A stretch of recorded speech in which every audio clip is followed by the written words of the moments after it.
What's up, everybody? Gonna try and do short live videos as often as I possibly can when I'm on the road. That being said, I have no idea how this is gonna work with the signal that I'm gonna have. If I start to get into a rural area, I'm gonna stop for a moment. But I wanted just part of my channel is to show people where to go to find information and what text it can be found in. And many people might know that info, but there's probably many, many more that do not know that information. So as I am listening to certain texts and I find the information to be, super important, I'm just gonna do little clips like this and explain what the text is about and whatnot. So right now I'm listening to Jasher, chapters 11 through 20. I read or listened to the chapters 1 through 10 as well. Chapters 1 through 10, I'm just going to pull in here briefly. Chapters 1 through 10 are obviously the origin story: Adam and Eve, Cain and Abel, Noah, Enoch. Huge amount of info on Enoch in that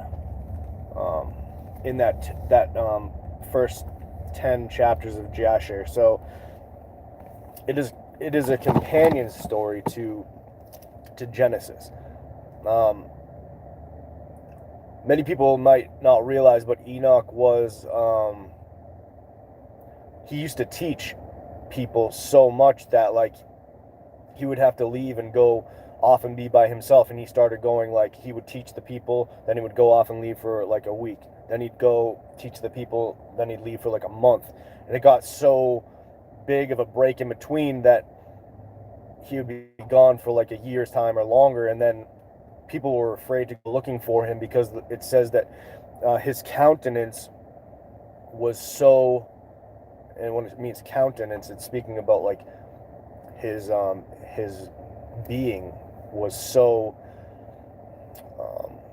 unbelievable to look at, kind of like Moses on the Mount of Transfiguration. When he came down, people couldn't barely look at him. Being in God's presence for that amount of time does something to you. And I had told a friend who watches this show that I was going to take some time off from the show for a while to get closer to the Lord. And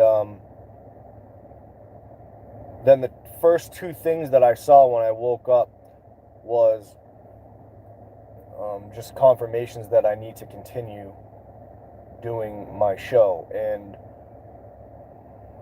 I sometimes don't feel like I'm at my best when it's nighttime, and so obviously the Lord can work through weakness. And sometimes maybe that's why it's better because I'm weak, but I'd like to also give some of my time, which this is sort of multitasking because I'm listening to the text and then sharing what I learn, which most of Jasher I knew, but it's a refresher course for myself, so I thought I'd share those things with you. But the reason I titled this show Father of Many Nations is because a lot of people, and I say this because I myself had a problem with this my entire life going to Christian school, is why did the Lord choose Abraham? What was so special about him that he chose him? And in Jasher, you find out that Abraham's father Terah worked for Nimrod, and that Nimrod originally he actually followed God and stuff like that, but then he turned away from him, and then he ended up creating the Tower of Babel, and he became 2/3 Nephilim, which is one part of him was born Nephilim, the like part fallen angel, and then he did sex magic to become the second portion of the 2/3. So 1/3 was human, and the other 2/3 was fallen angel. Now, if you don't believe in that, Aleister Crowley, the man who called himself the Beast, who Obama wears T-shirts of, and Jay-Z has T-shirts like that say "Do it as thou wilt." Aleister Crowley and L. Ron Hubbard, who created Scientology, they did sex magic in the desert, And then Scientology was born, and there's many people that say that they saw a large demon come out of the desert during that sex ritual. Even some people go as far as to say there's somebody that was born from this, and I forget who, so I don't want to misquote, but I'll go into that later. But anyways, the reason that Abraham was chosen by God is because Terah used to make idols, and Abraham was like prophesied to be born, kind of like all the patriarchs were prophesied, and there was like alignments in the stars that showed that he would be born. And so when Nimrod found out that Abraham was born, he told Terah, I want to kill him. I'll give you all the like silver and gold that you want, and I'm gonna kill your son. So Terah gave him a servant's son, and Nimrod immediately dashed his head against the ground and killed him. And Terah took Abraham and put him in a cave to live for 10 years as he was getting older, until he was old enough, and then he came to live in his house again.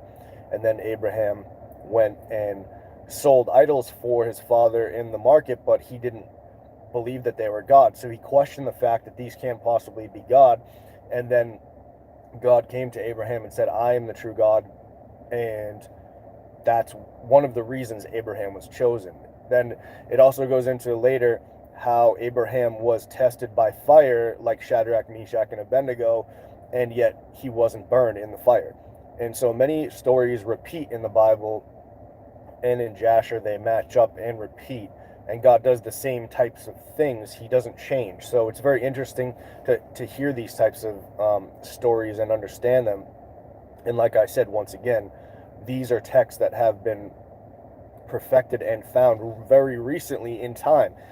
In our current fig tree generation is when they have been at least turned into English for us to read and for the masses to read. And yet many, many thousands and millions and billions of people have watched videos about, YouTube videos about like, happy kitties, and about like, Beyonce's next music video, and all the horrible, disgusting violence and sexual perversions that are in the world. And yet maybe we have 6 people from what I can see on live right now. So truly, God will choose 1 among 1,000 and 2 among 10,000 for people that want to know this information. And this includes people that go to your current church services. Some of them just don't want to know. They want to clap their hands, say they're praising God, but it's lip service. It's just this. It's just this. And I'm not saying that you cannot go to church, and I'm not saying that people that go to church are necessarily doing this. But think about how many people among a church congregation actually love their neighbor, actually don't slander the other people that are in their church, actually aren't cheating on other people that are in the church with other spouses, or even in their mind cheating or something like that. You need to understand how horrible the world truly is, even amongst the religious people. And I'm speaking this way because I lived through it my whole life, number one. Number two, that was back then, and this is now. It is much worse now. Satan has fully infiltrated many, many different entire denominations that support homosexuality, that support things that are abominations to our God. And the reason I'm saying all of this is because Abraham not only was in a cave for the first 10 years of his life, not only was tried in the fire, but once he got out of that area, he was tested many, many, many, many more times. And there are countless stories that I'm not going to go into yet. I'll probably do follow-up shows regarding this as the full story unfolds in my mind, so I can paint the picture for you if you don't have time to watch or listen to it. But we, as Christians, will be tested in these same types of ways. The Pope changed the Lord's Prayer because It brings no meaning to the human life if you are not tested by God. That is our point for being on this earth.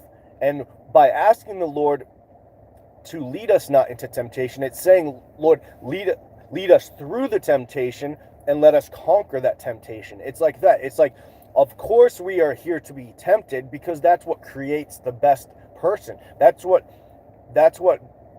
refines the gold, is being tried in the fire, like Abraham was. So to remove that out of the Lord's Prayer, which was not just instituted with Jesus, it was a prayer that Adam and Eve originally said when they were on the earth, I believe, when they were in the cave of treasures and things like that. They were praying these same types of things, and then Jesus then repeated that same prayer in its almost exact way when he was on the earth. And so a lot of people don't realize the relationship that Jesus Christ had, the Word had, with mankind all throughout history. They think he just dipped in and out. No, whenever it's talking about the word of the Lord, it means Jesus was here in the manifestation of a human, even though, like, a lot of times, like, after he died and he rose from the dead and he was on the earth,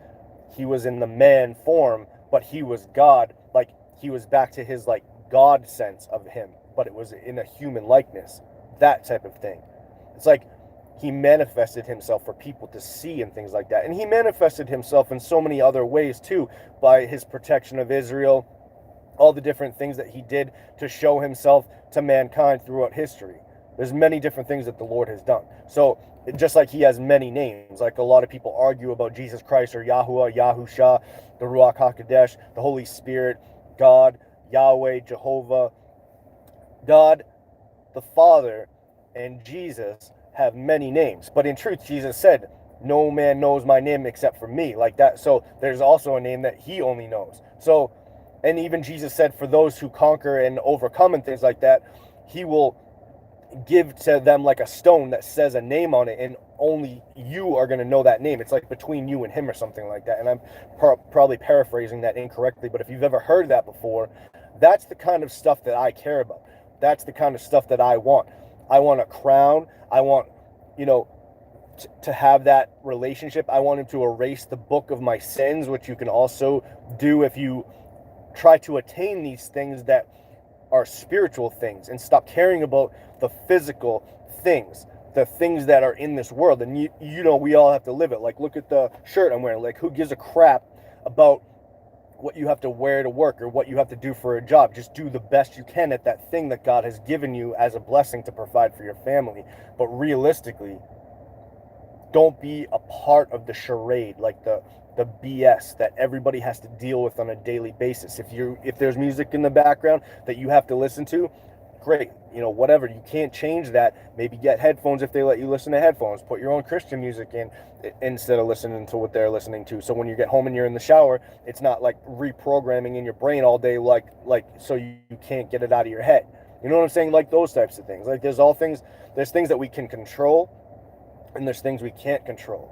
So just try to focus on the fact that Jesus Christ is coming back soon, and when it happens, none of these things, these people that are attacking you, are going to matter. It's like every movie that anyone ever watches, even though it's like a false paradigm concept and things like that, there's always like all these bad things that happen, bad things that happen, bad things that happen, and then at the end it's like, yay, everybody overcomes that thing. So that feeling, imagine that in its truth.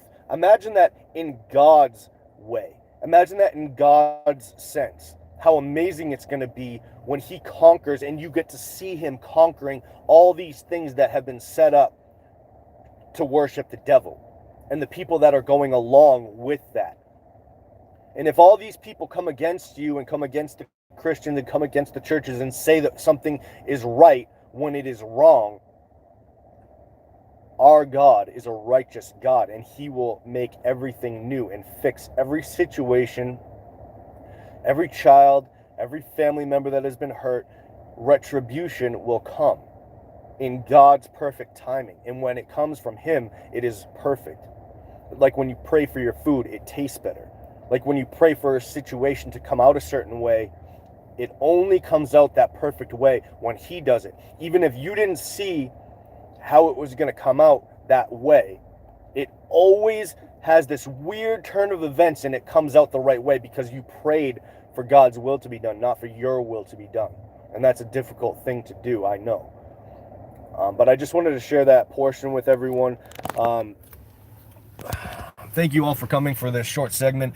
Somebody in my channel had asked me for short videos because obviously some of them are long, or most of them lately have been long, but I do enjoy our longer sessions together. But I figured if I have breaks in time where I can do these things during the day, I'm also going to be doing shorter videos as well.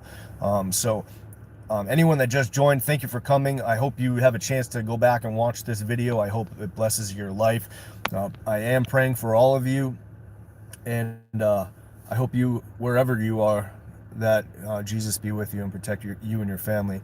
God bless, and hopefully I will see you either tonight or tomorrow night for a longer show. Take care.